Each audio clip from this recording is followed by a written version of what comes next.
Starship V3 ist diese Woche zum ersten Mal geflogen. Aber wie erfolgreich war der Flug des SpaceX-Hoffnungsträger wirklich?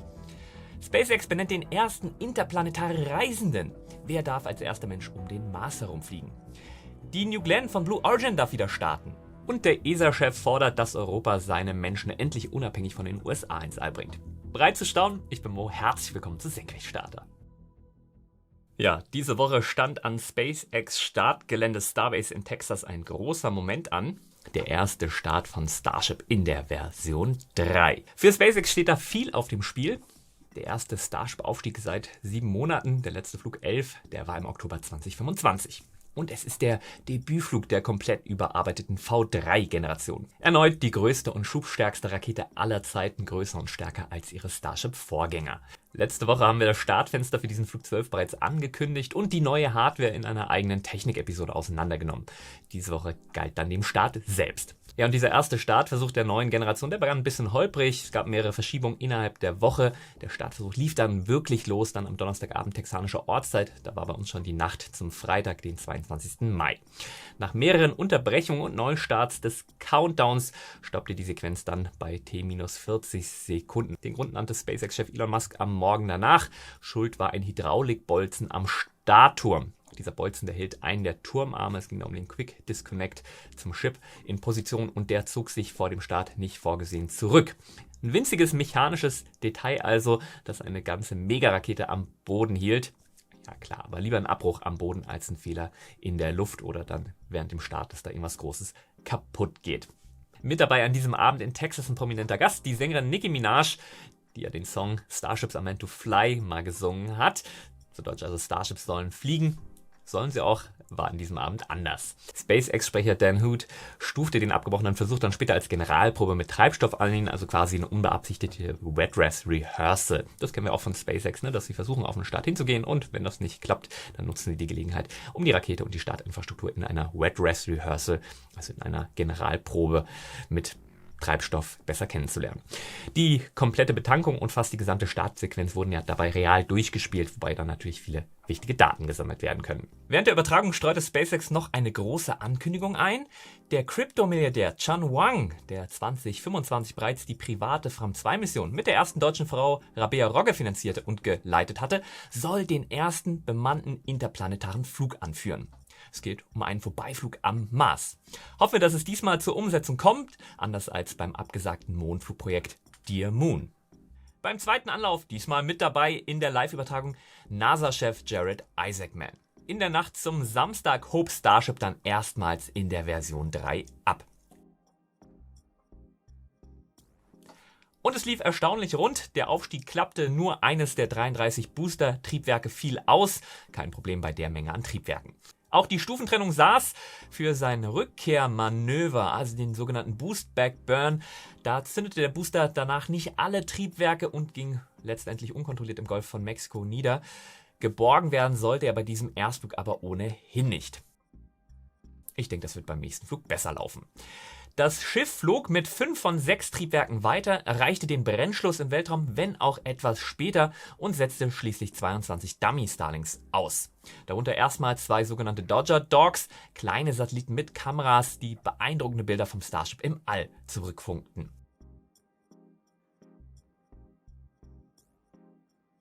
Ein geplanter Test, bei dem im All noch einmal ein Triebwerk gezündet werden sollte, der fiel allerdings aus. Gut eine Stunde nach dem Start wasserte die Oberstufe das Schiff dann wie geplant aus Sicherheitsgründen im Indischen Ozean westlich von Australien.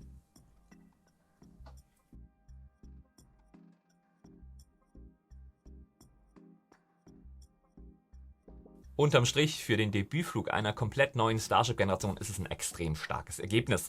Man muss sich nur anschauen, wie die Erstflüge von V1 und V2 ausgingen.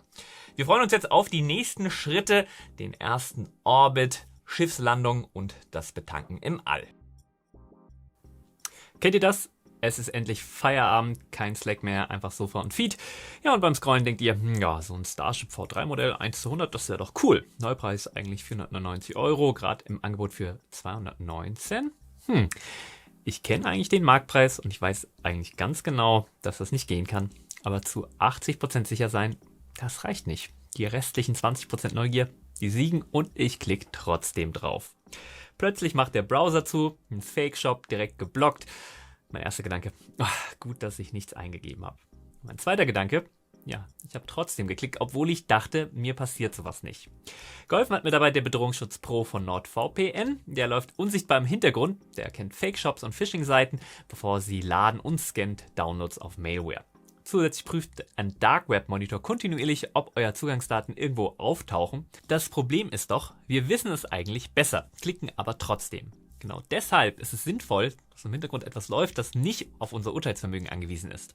Holt euch NordVPN über nordvpn.com/Nordstarter mit meinem exklusiven Deal und 4 Bonusmonaten obendrauf. Wenn es euch nicht überzeugt, ihr habt eine 30-Tage-Geld-Zurück-Garantie und somit 0 Risiko. Den Link findet ihr in der Beschreibung und im angepinnten Kommentar. Die Starbase war diese Woche aber nicht nur Schauplatz von Technik, sie war auch Schauplatz einer Nachricht, die uns leider alles andere als leicht fällt. Letzte Woche Freitag, am 15. Mai, ist auf dem Gelände ein Mensch ums Leben gekommen. José Luis Bautista war 25 Jahre alt und stammte aus dem texanischen Donna. Er stürzte aus rund 2,5 Metern Höhe von einem Gerüst und in den frühen Morgenstunden wurde sein Tod dann im Valley Regional Medical Center im benachbarten Brownsville festgestellt. Bautista arbeitete nicht direkt bei SpaceX, sondern bei einem Auftragnehmer auf dem Gelände. Die US-Arbeitsschutzbehörde USHA, das ist die staatliche Behörde für Sicherheit am Arbeitsplatz, die hat eine Untersuchung eingeleitet. Ja, und dieser Vorfall jetzt, der hat auch eine Vorgeschichte. Unter anderem im vergangenen Jahr verhängte dieselbe Behörde, also für den Arbeitsschutz, gegen den Standort Starbase 7 ernste Sicherheitsverstöße. Die Strafe damals $115.850. Ich glaube, wir sind uns alle einig, dass Termindruck nicht zulasten des Arbeitsschutzes gehen darf. Ja, hinter dem Termindruck in der Starbase, da hängt auch eine gewaltige Summe. SpaceX hat nach eigenen Angaben mehr als $15 Milliarden in das Starship-Programm gesteckt. Allein rund 3 Milliarden davon im vergangenen Jahr. Klar, dieses Geld, das muss irgendwann fliegen. Der gesamte Fahrplan von SpaceX hängt ja daran, dass V3 nicht nur abhebt, sondern Routine wird. Von den großen Starlink-Satelliten der nächsten Generation bis zur geplanten Auslieferung oder Aussetzung echter Nutzlasten für Kunden in der zweiten Jahreshälfte von 2026. SpaceX hat sich diese Woche tief in die eigenen Bücher blicken lassen.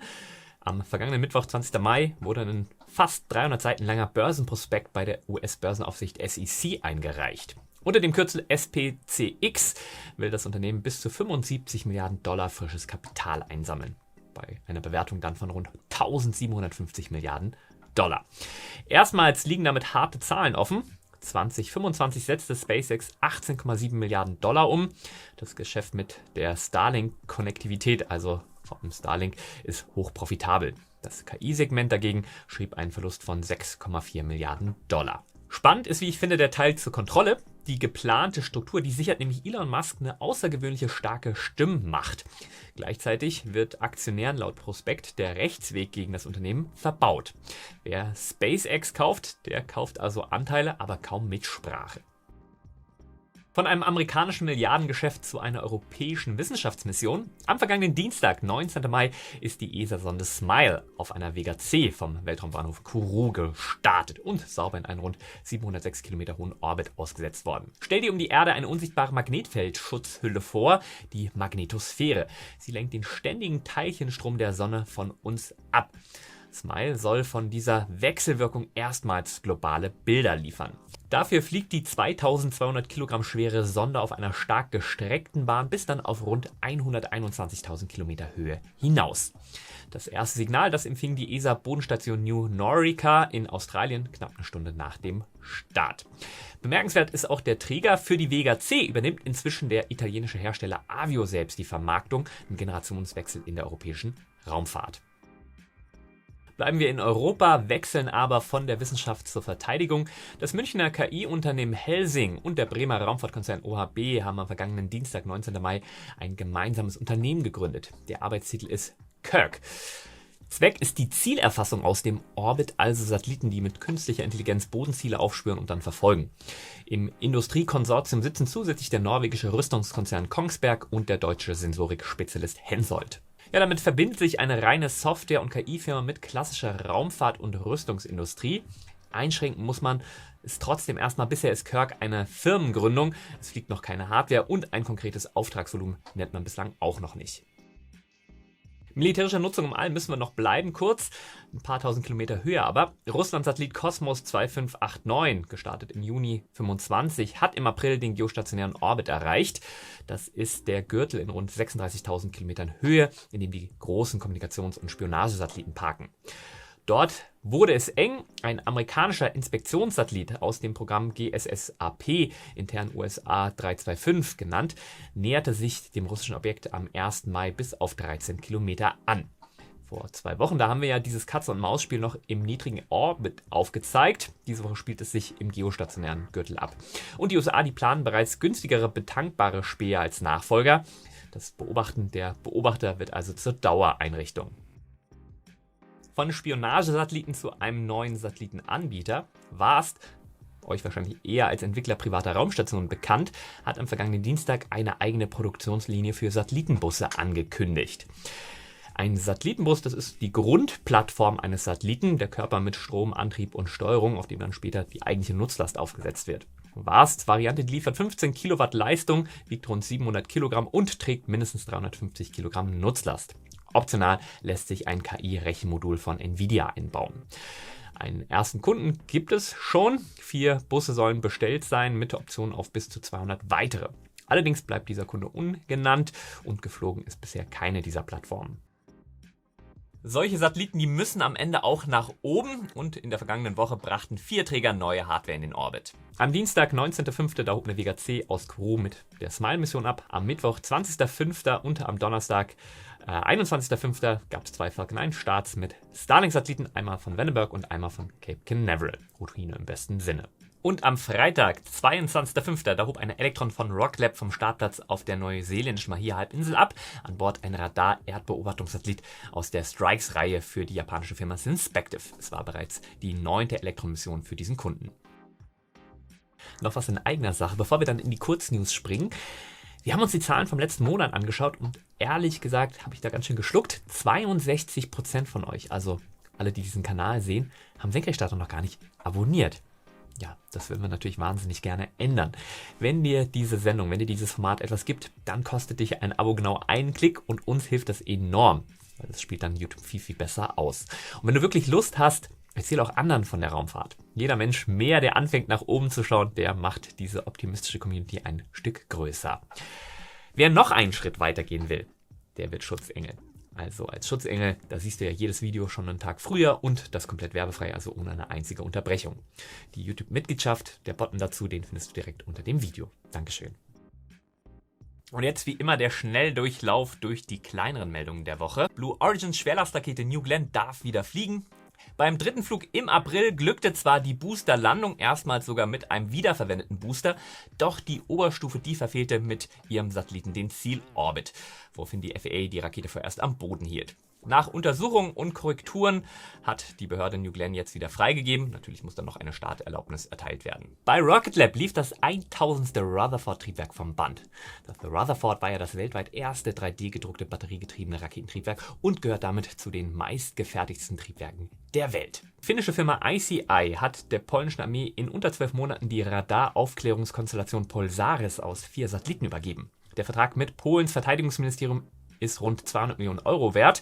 Die operative Steuerung, die liegt vollständig in polnischer Hand. Die ESA hat 2 neue Scout-Satelliten freigegeben, Hybidis und SOVA-S. Jeder darf höchstens 35 Millionen Euro kosten und muss in unter 3 Jahren fertig sein. Hybidis kartiert die Artenvielfalt unter dem Blätterdach der Wälder. SOVA-S untersucht schwere Wellen in der oberen Atmosphäre. ESA-Generaldirektor Josef Aschbacher hat in einem Meinungsbeitrag vom 18. Mai für einen eigenständigen europäischen astronautischen Raumfahrtzugang geworben.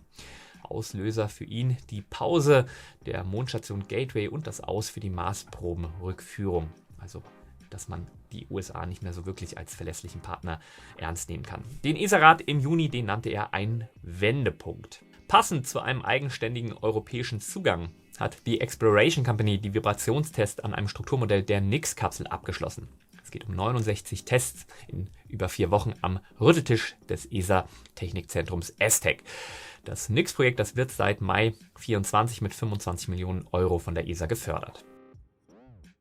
Von getesteter Hardware zur fliegenden Hardware. In der kommenden Woche steht ein ganzer Schwung Starts an. Den Auftakt macht am Montag, 25.05. eine Falcon 9 mit Starlinks. Am Dienstag, 26.05. hebt ein langer Marsch 7A von chinesischen Weltraumbahnhof Wencheng ab. Die Nutzung ist bisher noch nicht bekannt. Am Donnerstag, 28.05. und am Freitag, 29.05. folgen 2 weitere Falcon 9s, beide mit Starlink. Am Samstag, 30.05. da bringt ein Atlas V von Cape Canaveral die nächste Tranche der Amazon Leo-Konstellation in den Orbit. Und am Sonntag, 31.05. wird's voll. Eine Soyuz aus Plesetsk startet mit Satelliten der russischen Rasvet-Konstellation. Und aus Indien hebt eine GSLV Mark II mit GIASat 1A ab, einem Erdbeobachtungssatelliten in den geostationären Orbit, mit dem dann Indien den Subkontinent dauerhaft im Blick behalten kann und Naturkatastrophen schneller erfassen sollen. Nicht vergessen, über nordvpn.com/Nordstarter. Da bekommt ihr den exklusiven Deal plus 4 Bonusmonate obendrauf. Den Link, den findet ihr in der Beschreibung und im angepinnten Kommentar. Diese Woche hat SpaceX mit dem Erstflug von Starship V3 einen riesigen Schritt nach vorne gemacht und gleichzeitig den ersten Menschen für einen Vorbeiflug am Mars benannt. Blue Origin darf seine New Glenn nach der Panne im April wieder starten. Und in Europa werden die Stimmen lauter, die einen eigenen Zugang ins All fordern. Wenn dir diese Folge gefallen hat, lass uns ein Abo da und aktiviere die Glocke. Bleib neugierig, schau nach oben und immer schön säckig bleiben. Dein Mo.